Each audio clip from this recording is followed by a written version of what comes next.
yo como que no veo muy bien de ladito, entonces me voy a poner aquí a frente.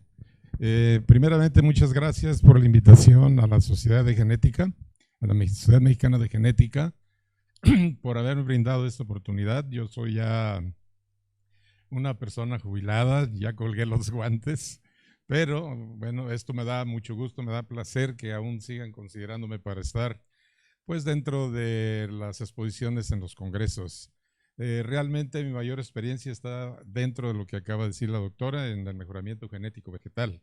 Sin embargo, yo creí necesario y lo propuse que fuera una plática de la genética y las aportaciones de las grandes personalidades en el tiempo, tratando de hacer un recordatorio y, bueno, ¿por qué no decirlo? También un homenaje a todas estas personas que dedicaron su vida al estudio de la genética con sus respectivas derivaciones en la actualidad. Entonces, yo no voy a hacer aquí una explicación de cada una de las cosas que ellos hicieron, sería bastantísimo tardado, no es un curso de genética, ni de biotecnología, ni mucho menos, sino más bien es la secuenciación de las aportaciones a través de la historia que estas personalidades hicieron y su contribución. Entonces, quedando en ese sentido, con ese objetivo, varias de las cosas que yo voy a poner aquí, ustedes seguramente que las podrán leer para no estar yo abusando de una lectura continua de lo que estamos poniendo aquí. Entonces, traté de hacer una revisión lo más antigua posible hasta la actualidad, que al final de cuentas haré unos comentarios al final de la presentación. Bajo este contexto, entonces, les quiero decir que en la historia, ¿verdad?, de la humanidad, pues todo el mundo hemos estado interesado acerca de la reproducción y la sexualidad de los seres, de las plantas y de los animales.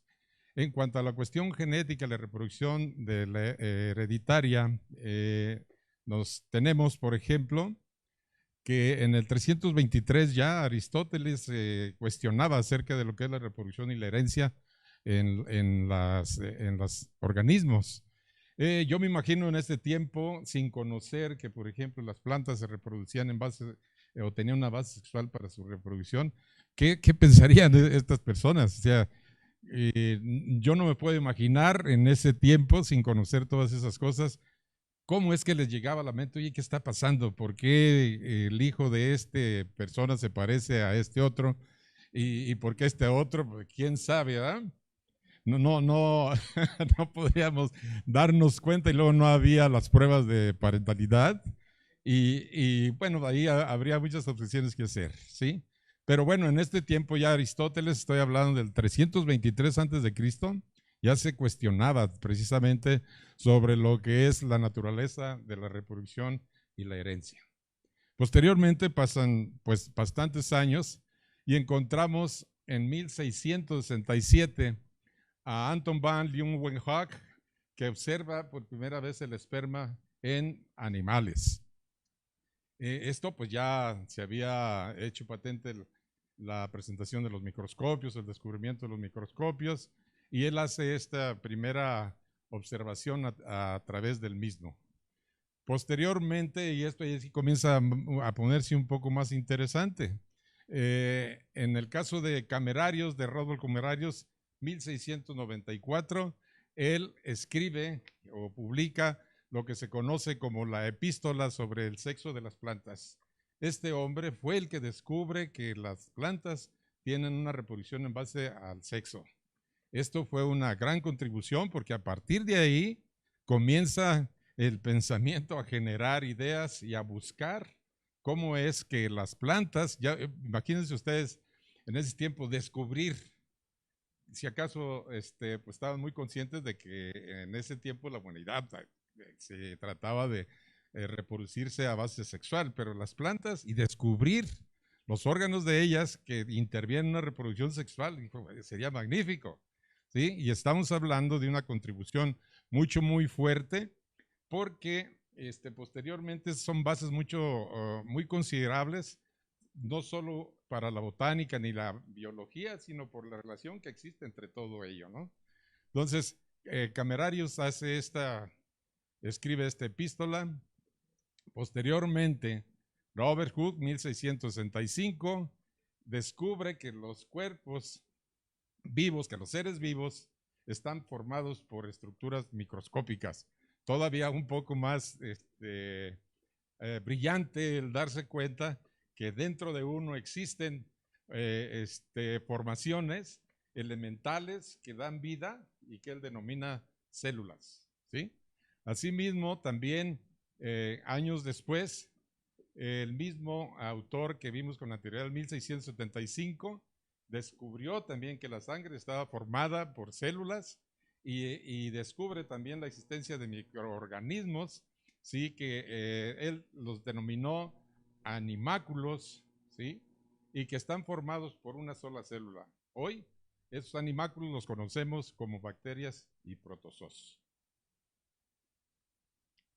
Matías Leyden, 1837, descubre que todas las plantas estaban formadas por células y en su caso, en 1839, también Theodor Schwann llegó a la conclusión de que los animales también están formados por células. Ahorita no nos imaginamos cómo serían los animales sin células, ni siquiera sabíamos que existían. Entonces, por eso las grandes contribuciones son de esta manera. Imagínense cómo va a estar trabajando uno con seres y organismos sin saber con qué están trabajando. ¿Cómo le haces? ¿Qué vas a hacer? Entonces, este tipo de contribuciones, pues en su tiempo fueron así como del boom. Es decir, oye, en la sangre hay esto, ¿sí? Y le vamos a poner así.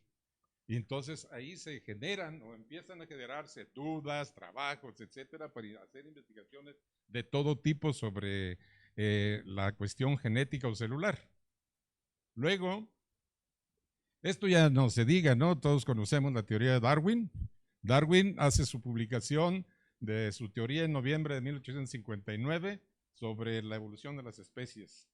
Creo que todos aquí saben de qué se trata, no hay mucha necesidad de hacer una explicación, pero sí tenemos que considerar que la evolución, en este caso, era muy importante para poder explicar cómo a través del tiempo las características van cambiándose debido a diferentes factores, uno de los cuales sería pues precisamente la evolución de las mismas. Hay que recordar que él decía que todos los organismos provienen de un ancestro común y que evolucionan a través del tiempo. Bien, esto viene aunado enseguida con un paso de tiempo a hacer uno de los descubrimientos o aportaciones de la genética más fabulosos que han existido. Y estoy hablando de Gregorio Mendel, el monje que todos en la primaria, en la secundaria, nos empezamos a dar cuenta que él fue quien hizo el descubrimiento de cómo la herencia se transmite a través de factores que él en aquel tiempo todavía no se denominaban como genes y que podían ser factores individuales que se podían separar a través de la, en ese tiempo tampoco conocida, se podían separar durante la, podría decir, en los progenitores, tener el 50 y el 50% cada uno de ellos, y posteriormente hacer pues que conocer la descendencia en base a las características de los progenitores. Su trabajo, como todos sabemos, fue redescubierto hasta el 1900, se publicó con 2 veces en 1865 y otro año, no alcanzo a anotarlo ahí, tampoco tengo una fabulosa memoria. Y entonces, en ese descubrimiento se da cuenta la comunidad científica de que se había olvidado algo ahí que era o fue fabuloso. A él se le conoce como el padre de la genética y bueno, ya no se diga los que nos dedicamos a hacer mejoramiento genético vegetal, las consideraciones que se tienen para con él.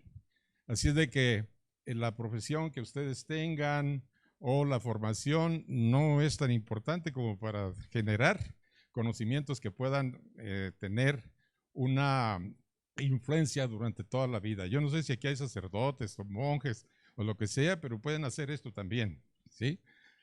Ahora, Aquí están los fundamentos que no los voy a leer porque probablemente todos ustedes lo sepan, pero aquí estamos hablando pues primeramente de la planta que él utilizó, fueron los guisantes, las características que él trabajó, la altura de planta, el color de la flor, y concluye pues que los genes controlan un carácter y están en parejas, y que los miembros de cada pareja se separan en la formación de los gametos. Eso es de manera general. Yo creo que ustedes ya saben todas las características que él estudió, y lo que le faltaba pues era la comprobación estadística, ¿sí? Pero por fin se logró posteriormente. Bien, y aquí ya como que estamos un poco más en contexto, porque veo mucha gente joven, y pues ellos ya son de la etapa de la biotecnología y de todo ese tipo de cosas, biología molecular, etcétera, cosas que a nosotros ni por aquí nos pasó en la escuela. ¿Sí? Hoy todos esos conocimientos para nosotros son sorprendentes, y uno ya con cierta edad pues tiene que meterse a esto para no perderse en ese mundo de conocimientos que ustedes adquieren en este tiempo a través en las aulas. Para mí en lo particular esto fue un estallido fuerte, porque yo comencé a estudiar un poco de genética molecular, hasta que entré al doctorado, y eso con anterioridad no teníamos en la universidad materias que abarcaran lo de biología molecular con los alcances que hoy se tienen, ¿no?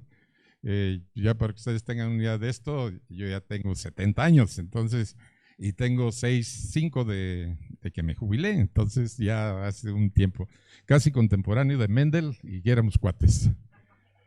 Bueno, en 1871 se aísla el ADN en el núcleo de una célula. Posteriormente esto es debido al investigador Friedrich Miescher. Es uno de los logros más importantes de la ciencia. Él encontró precisamente esto al inspeccionar un salmón, el esperma de salmón, y también pus en células que estaban de alguna manera en descomposición. Él los encontró que estaban dentro del núcleo, y entonces esa sustancia él la llamó nucleína. ¿Sí? Ahora bien, en la década del 1880 a 1890, Walter Fleming, Edgar Strasburger y Edward Van Beneden descubren los procesos que tienen a través de la división celular los cromosomas. Esto es impresionante. Yo me preguntaba, ¿y cómo son los cromosomas? Y hablan de genes, pues todavía peor. Y yo, para poder entender algo de esto, cuando tuve esas clases, yo me imaginaba puros gusanos. Sí, los genes son gusanos, los cromosomas son gusanos más grandotes, y así lo veía. Realmente así, no, yo no tenía otra manera de entender el concepto de genes. ¿Sí? Yo digo, no, pues son gusanitos, y yo me los voy a imaginar ahí en pedacitos, y que se juntan y que se separan y que juegan y que hacen lo que les da su regalada gana cuando hay un apareamiento aleatorio. Entonces, así es como yo me imaginaba estas cosas, ¿no? Ellos entonces saben y explican qué es lo que sucede con los cromosomas en todas las etapas de la división celular, anafase, profase, etcétera, todo eso, y a ellos se les debe pues este proceso de los cromosomas en la reproducción.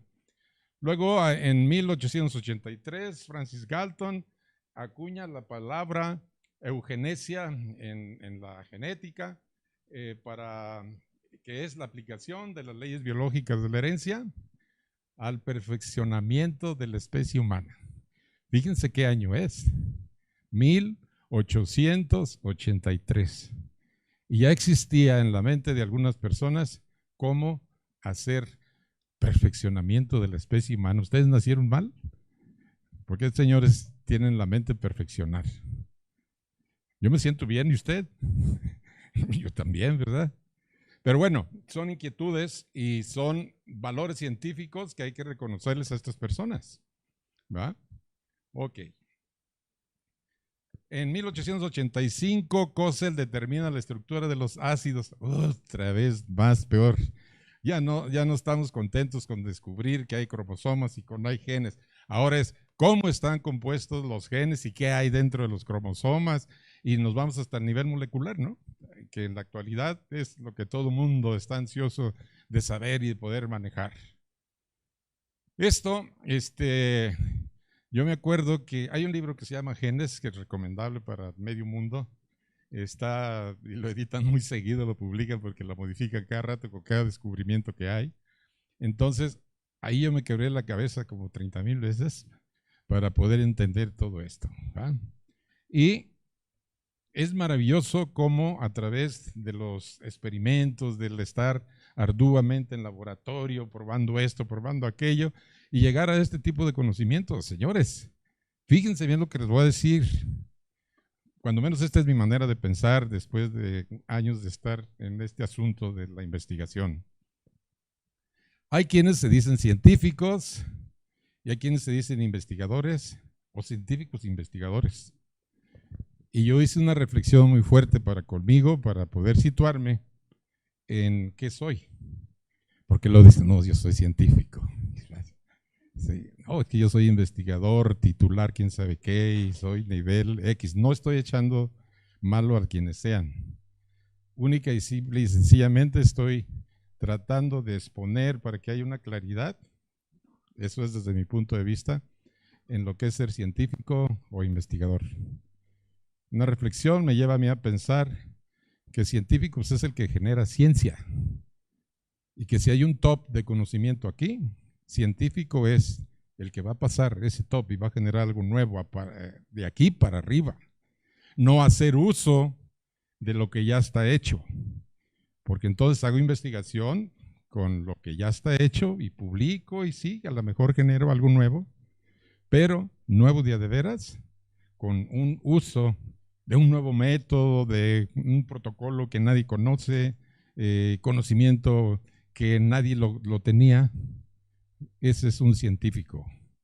Estos que estamos pasando eran científicos. Todo lo que presentaron era nuevo y nadie lo conocía. ¿Está claro eso? Sí, para que yo me considero de los que hicieron uso de la ciencia. Yo trabajé, como habíamos comentado, haciendo variedades de maíz. ¿Qué hacía yo? Aplicaba los métodos existentes, los conocimientos de genética, de biotecnología, nunca los llegamos a hacer, pero sí algunos conocimientos nuevos de lo más reciente para la generación de variedades. Entonces, yo me consideré, no, yo no soy científico. Yo no he generado nada absolutamente nuevo que no sepa la gente.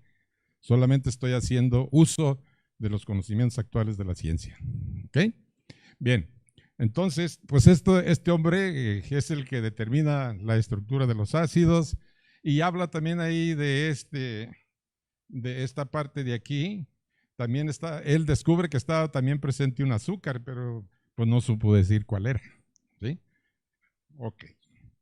Ahora bien, 1887 se descubre, fíjense otra vez, que a veces no lo toma uno en consideración, que las células reproductivas constituyen un linaje continuo, es decir, que la información genética que ellas van a tener siempre van a estar pasando cuando existe la reproducción de una generación a otra.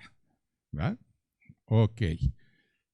Y habla aquí de que esto es diferente de las otras células del cuerpo. ¿A cuáles? Pues las que no son reproductivas, las células somáticas que no tienen nada que ver en la transmisión de la herencia. ¿Ah? Bien. En 1903, Walter Sutton establece una hipótesis en la que dice que los cromosomas, segregándose de modo mendeliano, son unidades hereditarias. Ustedes recuerdan las leyes de Mendel, la segregación, recombinación, etcétera, después de la F2, en donde ya se puede hacer la selección, y entonces ahí se encuentra esto, y se vuelve a tomar la parte que dijo Mendel, que en aquel tiempo no sabía que eran los genes, eran unidades individuales, factores individuales, ¿sí? Ok. Él mismo en 1905 fue la primera persona que utilizó el concepto de genética. ¿Cuándo nos habíamos preguntado eso? A lo mejor pensamos que genética se le hace nada más porque a alguien se le ocurrió, pero no, todo está pensado. Y siempre hay, y en lugares así como estos, ¿quién aporta algo nuevo y entonces queda registrado? Dice, no, pues es que él fue el primero que utilizó el término de genética, ¿va? Bien. Otros dos grandes de la historia de la genética es Hardy Wimber. Hardy Wimber eran dos personas dedicadas a estadísticos y que les gustaba también la genética. Entonces, ¿ustedes recuerdan algo de esto? La ley de Hardy Wimber dice que en una población panmítica, que es una reproducción aleatoria, ¿va? Las frecuencias de los genes, genotípica y genética y genotípica aparecen de generación en generación igual, es decir, se mantienen en equilibrio siempre y cuando no haya mutación, siempre y cuando no haya adición de germoplasma, etcétera, etcétera, y otros factores que pudieran hacer cambiar estas frecuencias, que son externos a la constitución genética de los mismos. Esto fue una aportación enorme porque así se comienza a jugar, ¿verdad?, genéticamente con las poblaciones y decir cuándo podemos generar variabilidad, cuándo no podemos, cómo lo podemos hacer. Entonces, esto en mejoramiento genético es una importancia enorme. En 1909, las unidades fundamentales de la herencia biológica reciben el nombre de genes. Fíjense hasta cuándo. Hasta 1909. Mendel, 1900 fue el descubrimiento de sus leyes y hasta pasaron 9 años para que alguien dijera que eso se iba a llamar genes. Bien. En 1910, Thomas Hunt Morgan demuestra que los genes residen en los cromosomas y ahí es donde empezamos a hacer el montón de cosas, es lo que decía, bueno, primero gusanitos y ahora que está dentro de los gusanitos, ¿verdad? ¿Y de dónde a dónde están los gusanitos? O las partes de esos gusanitos, ¿dónde sé? ¿Cómo están? Tenemos X número de pares de cromosomas para cada una de las especies, ¿dónde está cada uno de ellos? ¿Cuántos son? Etcétera. Pero bueno, pues este señor demuestra entonces que mediante su trabajo en moscas de la fruta, ¿sí?, Drosophila melanogaster, él hace este trabajo y descubre pues que en los cromosomas residen los genes. Luego, este hombre, Alfred Stuberman, 1913, es el que hace, y que eso estuvo muy de moda en un tiempo, mapa genético, por favor. Yo nomás conocía los mapas del Mapamundi y el mapa genético. ¿Cómo un mapa genético? Pues sí, efectivamente, este hombre mide la distancia que había embrionaria entre los órganos de una unidad, con una unidad que lleva su nombre. A él, gracias a que descubre cómo hacer ese tipo de mediciones, a esa unidad de medición le ponen su nombre. Y ahorita los chavos hablan con tanta facilidad, es que la distancia genética entre el G esto y el otro es de tanto. Pues sí, pues ahorita ya bien fácil, ¿verdad? Pero vuelvo nuevamente a quien lo hizo por primera vez. ¿Qué le pasaba por la mente, no? O sea, ¿en qué está pensando? Se me hace que ni en su señora ni en su esposo, porque esto, para pensar esto, está en otro mundo, ¿no? Tiene que andar siempre con la mente dando vueltas y generando. Ese es un científico. Luego, Ronald Fisher, estadístico, biólogo, en 1918 publica La correlación entre parientes. Los que saben genética saben a qué se refiere parecido, distancias, etcétera, entre diferentes individuos. Esto lo basó él en la herencia mendeliana y da origen a lo que se conoce como síntesis evolutiva moderna. Él fue el que originó esto. Luego teníamos otra vez la duda de DNA o proteínas portadoras de la información genética. Pues ahí se agarraron dándole vuelta y discutían así en los congresos como en cómo estaba el asunto pero bueno, en 1920 se identificaron el DNA y las proteínas como los principales componentes químicos de los cromosomas, ¿sí? 1927 se descubre que los rayos X causan mutaciones genéticas. 1928, Frederick Griffith descubre que el material hereditario de bacterias muertas puede ser incorporado en bacterias vivas. Y él hizo un ensayo, ese que ustedes ven así rápidamente, utiliza ratones de dos cepas diferentes y hace inyecciones de bacterias muertas por calor. Y entonces se da cuenta, ¿verdad?, que aún estando muerta la bacteria, en combinación con la viva, puede generar modificación y hacer las bacterias virulentas. En otras palabras, yo cuando lo oí la primera vez me quedé, ¿cómo que algo muerto puede modificar a algo vivo y generar una acción diferente? Pues sí, ahí está, y ustedes lo pueden checar perfectamente bien en los reportes de genética. 1933, Brachet demuestra que el ADN se encuentra en los cromosomas y que el ARN está presente en el citoplasma de todas las células. A mí, en aquel tiempo me enseñaron que el ADN era lo de todo, ¿sí? No había todavía los conocimientos, cuando menos que se pudieran enseñar en las aulas, en donde dijeran que había más cosas y que podían tener herencia, ¿no? Esto lo hace Jim Brachet diciendo pues que el ARN también está presente en el citoplasma de todas las células. Edward Laurie Tatum y George Wells Bidlen en 1941. Ellos son los que demuestran, ¿verdad?, que los genes codifican proteínas. Ahora sabemos que las proteínas son las que hacen que se manifiesten las características en los seres. Las diferencias va a ser o la variación va a ser de acuerdo a las proteínas que se codifican, ¿verdad?, a través de los genes. Digo, para mí todo esto es fantástico, muy fantástico, porque admiro yo mucho la capacidad que tenían estas personas para generar, o tienen para generar, todo este tipo de conocimientos, ¿no? En 1942, en un estudio que hicieron en bacterias, se revela pues que los genes están formados por ADN y se encuentra en el núcleo de las células. Pero en la actualidad hay cambios en esto, ¿no? También en otras partes de los organelos que tienen las células también hay ADN.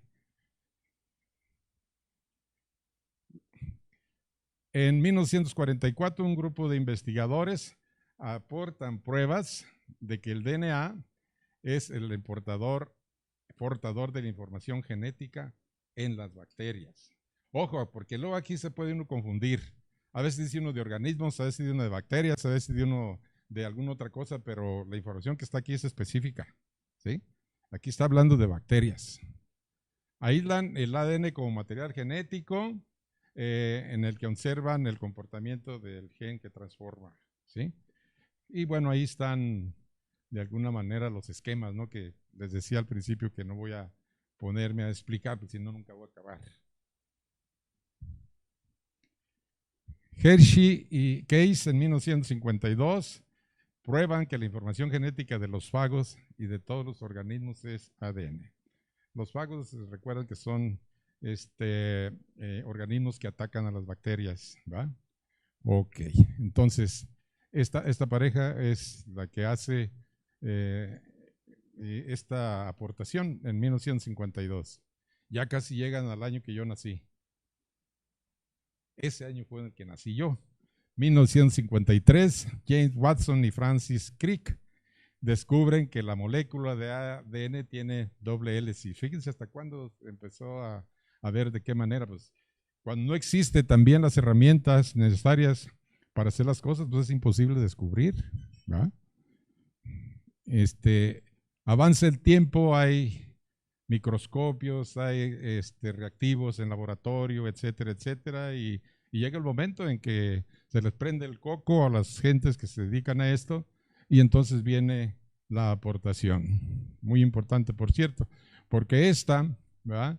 Estas personas pues, determinan la forma del ADN, cómo están las bases, los pares de bases, cómo están ordenadas, que hay un esqueleto de azúcar fosfato, unidos también las bases por la cuestión del hidrógeno, etcétera. Y bueno, esto también es un parteaguas en el conocimiento de la genética, porque a partir de ahí, pues se comienza a pensar en todo lo que se puede hacer. Si ya sabemos que con esto se transmite la herencia y cómo está ahí, ya sabemos que son los genes, de dónde a dónde están, etcétera. Entonces, 1956, 3 años después, Joe Hint y Joy Albert Levan determinan que el número de cromosomas que conforman la especie humana es de 46. ¿Sí? Eso es un gran avance también, porque dice, uno puede pensar, bueno, ¿y qué función tiene cada uno de los cromosomas? Antes sabíamos que pues hay herencia y hay la transmisión de la misma, pero ¿quién transmite qué? ¿Y dónde están? ¿Verdad?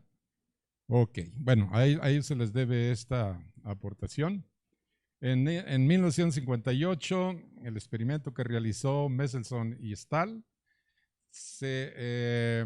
demuestran con él que el ADN se replica de modo semiconservador, semiconservativo, como le quieran decir. Es decir, recuerdan que las células madres dividen la mitad su cromosoma, una se va, se replica, y la otra queda y se replica también, pero de manera diferente. La otra va a replicarse cambiando su construcción genética por un ARN mensajero. Y bueno, aquí es donde se dan cuenta que solamente una parte del cromosoma, pues una de las cadenas originales, se modifica y otra se conserva. En el 61 se descubre el ARN mensajero. Esto fue, quien lo hizo fue acreedor al Premio Nobel de Medicina en el 2002, y Francois Jacob también fue Premio Nobel de Medicina en el 65. Ustedes saben, aquí puse esta lámina nada más para hacer énfasis en que la base que tiene diferente el ADN y el ARN es el uracilo, ¿no? En lugar de la timina. Ok. 1964, ya nos estamos acercando a nuestra era. Howard Emin muestra, utilizando virus de ARN, que la dirección de transcripción, ¿se acuerdan eso de que 5', 3' y 5', 3'? ¿Qué rollo con eso? Vamos a hagan de cuenta que son las carreteras, ¿no? Por aquí te vas de aquí para allá y te regresas de allá para acá. Entonces, él demuestra que utilizando un virus que portaba RNA, descubre la transcriptasa inversa, que es la enzima esencial para la reproducción de retrovirus, tales como el que produce el SIDA. ¿Sí? Y entonces él dice, así como va para allá de 5' a 3', también puede hacer el regreso de 3' a 5'. 1968, aquí otro asunto, ¿verdad?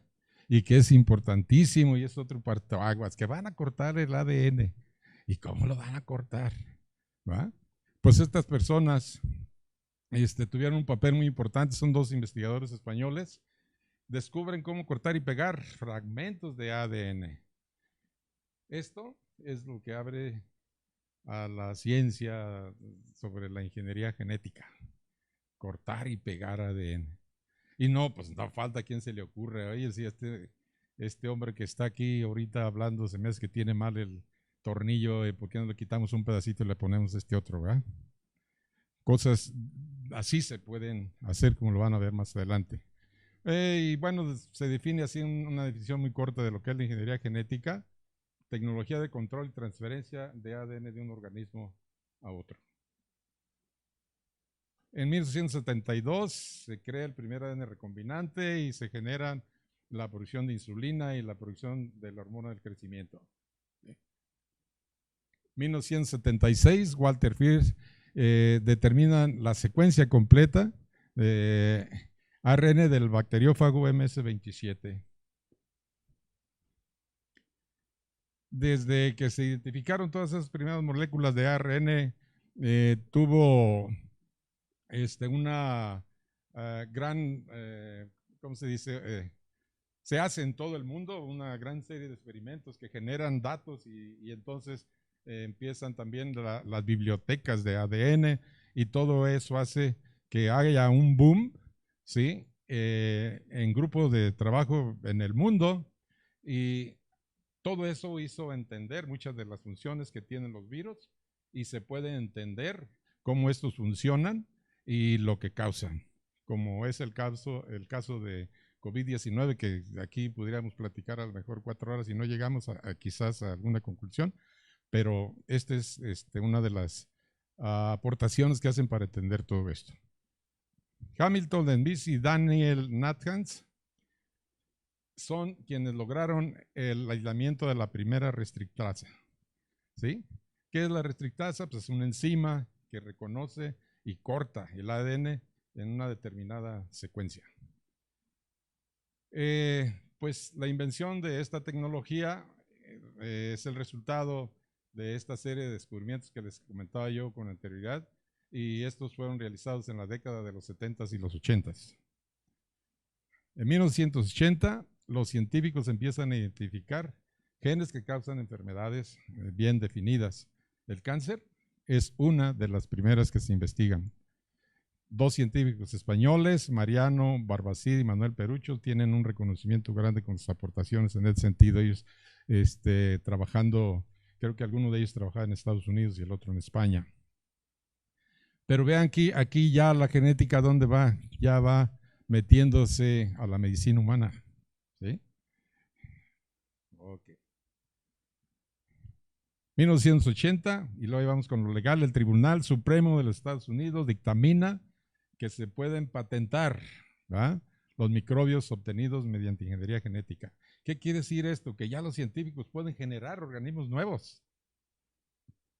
Y al hacer esto, Estados Unidos pueden tener la facilidad de hacer las patentes, hacer suyos la generación que hagan de estos organismos. 1981, otra vez la medicina, primer diagnóstico prenatal de una enfermedad humana a través del análisis de ADN. Ahí está una de las aplicaciones fuertes de la genética, ¿verdad? Este tipo de trabajos lo inició Pauling haciendo lo que él llamó como molecular disease, o enfermedad molecular en el vocabulario médico, ¿verdad? Él decía que, o se basó en el descubrimiento de que un solo cambio de aminoácidos en la cadena de beta globina producían anemia en células falciformes. ¿Sí? Richard Palmifer y Martin Evans, 1982, crean, ahora sí que como Walt Disney, al super ratón. ¿Sí? El super ratón, ¿cómo lo generan? Insertando un gen de la hormona de crecimiento en otra rata, en óvulos de rata fecundadas. 1983 se inventa otra aportación enorme, ¿sí?, la técnica de PCR para ampliar fragmentos de ADN. Aquí yo ya me daba gusto porque yo ya sabía lo que era la PCR. Y ya dentro de mi tesis doctoral ya estaba haciendo yo la aplicación con PCR para identificar genes que tuvieran alta calidad de proteína, ¿sí? Entonces, pues ya como que ya entendía un poquito más del asunto Me dio gusto, ¿no? Ok. En 1993, la Academia Sueca reconoce a Kari Vance, otorgándole el Premio Nobel de Química por la invención en el 83 de esta reacción en cadena de polimerasa chain reaction, ¿no? En 1984 se genera la creación de las primeras plantas transgénicas y tiene una aportación muy significativa la doctora Mary Del Chilton, que fue la primera mujer, no quien haya sido la primera, ¿no?, pero tuvo un papel relevante en la formación de plantas que son transgénicas y que tiene una base muy de influencia en todas las contribuciones que se han hecho para la formación de plantas transgénicas. 1985 se emplea, otra vez a lo legal, por primera vez la huella genética en una investigación judicial en Londres, Inglaterra. En el 86 se produce la vacuna de hepatitis B a través de la ingeniería genética, otra superaportación de la genética para la salud. Hilleman fue el creador y vio la manera de tener el control de todas las fases de desarrollo de las vacunas, entre ellas la de sarampión, rubiola, paratiditis, hepatitis A y B, hemofilus, influencia tipo B y varicela. Un superestrella, ¿no?, de la cuestión de las vacunas. 1987, propuesta comercial para establecer el proyecto Genoma Humano. Me adelanté un poco, pero yo quería hacer un comentario acerca de la actualidad en 2000, ¿qué fue? 2019, cuando empieza con nosotros la cuestión tan sonada y haciendo crisis las disque vacunas, ¿verdad?, para el control de la, ¿cómo se llama? Ayúdenme. Para la que tenemos ahorita, pues en la actualidad, exactamente. Entonces,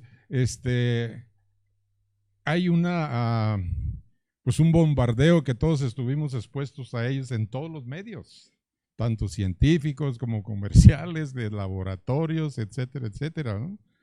Y bueno, ahí habría mucho que platicar. Son vacunas, no son experimentales, como fueron reconocidas, realmente son vacunas que son generadas para hacer que ya no volvamos a tener otra vez el mismo problema del COVID. Y bueno, hay una serie de cosas ahí que también sería prácticamente tema de un simposio completo para eso, ¿no? Bueno, en 1987 se hace la propuesta para establecer el proyecto del genoma humano. Esto lo realiza precisamente uno de los descubridores de que el ADN tenía la forma de doble hélice. Es Watson. Lo propone en 1990 y él, dentro de sus consideraciones, cree que en 15 años se puede llegar a tener el estudio todo el genoma completo. 1988 en Harvard se patenta por primera vez un organismo producido por ingeniería genética, un ratón. 1989 se empiezan a comercializar las primeras máquinas secuenciadoras de ADN. Yo me recuerdo que cuando yo empecé a hacer esto, pues, no había tantas máquinas, ¿sí?, que facilitaran todos los procesos de este tipo. Y eso que, vaya, yo estuve en el CIMMYT haciendo todos mis ensayos para la identificación de los genes y a ellos les costaba también trabajo todavía. Ok, a la carrera. 1990 empieza entonces el proyecto del genoma humano. En ese mismo año hay el primer tratamiento de terapia genética en niños con trastornos inmunológicos debido a este señor que fue el primero que lo hizo, es Stanfield Rogers. Después el doctor Andrew Vince genera la primera planta transgénica, es el tabaco, ¿sí? Y se comercializa el primer alimento biotecnológico en Europa. Esto fue en Inglaterra, que fue un tomate. En 94 se autoriza la primera reproducción del primer toro transgénico. Y bueno, esto se los voy a dejar para estar en tiempo, que ustedes lo lean, quizás es más rápido a que yo se los esté diciendo, pero son los transgénicos que se consumen en Estados Unidos y en muchas partes del mundo: papayas, manzanas, patatas, piña rosa, judías, arroz. Y bueno, viene también la primera creación por clonación genética, que es Dolly. Esto la obtiene Jan Wilmut. Es el primer animal clonado a partir de una célula adulta. Y esto pues propuso muchísimos avances en el campo de la genética regenerativa. En el 99 se comienza a hacer también tratamientos sobre la inmunodeficiencia combinada severa. Esto es parte de la terapia genética. En el 2000 se secuencia el genoma completo de la mosca de la fruta y de Arabidopsis también, que es una planta que tiene como base para muchos otros estudios. En el 2001 por fin se publica el mapa provisional del genoma humano. Esto les decía, es a base de todos los trabajos que hicieron en el mundo, y la biblioteca se formó para conocer cada una de las características que tiene cada uno de los genes. en el humano. En el 2006 se hace la primera terapia con anticuerpos y es aprobada. En el 2015, el primer reporte de uso de la terapia genética contra la leucemia. En el 2015, científicos chinos, Yun-Yu Wan, publican el primer experimento, esto es muy importante, modificando en embriones el genoma humano. Eso generó también una fuerte discusión ética y demás, y pues todavía sigue ahí, ¿no? Les voy a poner aquí dos cosas últimas de los avances, que son las computadoras moleculares, que en lugar de utilizar silicio en los procesadores, están utilizando ADN. Esto es un estudios tempranos, curioso, por todo lo que hace el ADN, todo lo que procesa. También se utiliza en la optogenética, en donde este tipo de estudios, utilizando la optogenética, combina pues la genética con diferentes métodos ópticos, permiten controlar determinados factores en las células, en el tejido humano. Esta técnica ganó un premio de Nature Methods como el mejor método del año. Y bueno, ahí tenemos el logro de los últimos años, porque se me pasó yo creo que más de alguno. Esto es como un resumen. Finaliza el proyecto Genoma Humano, se desarrollan bacterias plásticas, las nuevas razas de cerdo, anticancerígenos y fármacos anticoagulantes, hemoglobina humana, hormonas del crecimiento. Y bueno, les aseguro que cualquier persona de este país y de los demás países han consumido algún alimento transgénico, ¿sí? En la industria ovícola se utilizan prácticamente muchos alimentos para alimentar todos los animales que son transgénicos. En la producción de huevo, jamón y aceite igual. El 60% de la producción de quesos, yogurts y en general derivados de la leche tienen productos de la investigación biotecnológica. También la biotecnología participa en diagnóstico y tratamiento de enfermedades, como ya lo vimos. En la cuestión industrial también interviene en los procesos industriales como el enriquecimiento de vitamina C o ácido cítrico para la industria alimentaria. Se utilizan materias primas renovables, se aprovechan residuos agrícolas, forestales, industriales con una menor gasto de energía. Se produce un mayor respeto por el medio ambiente para que todos vivamos mejor, ¿sí? Y con esto, gracias. Muchas gracias.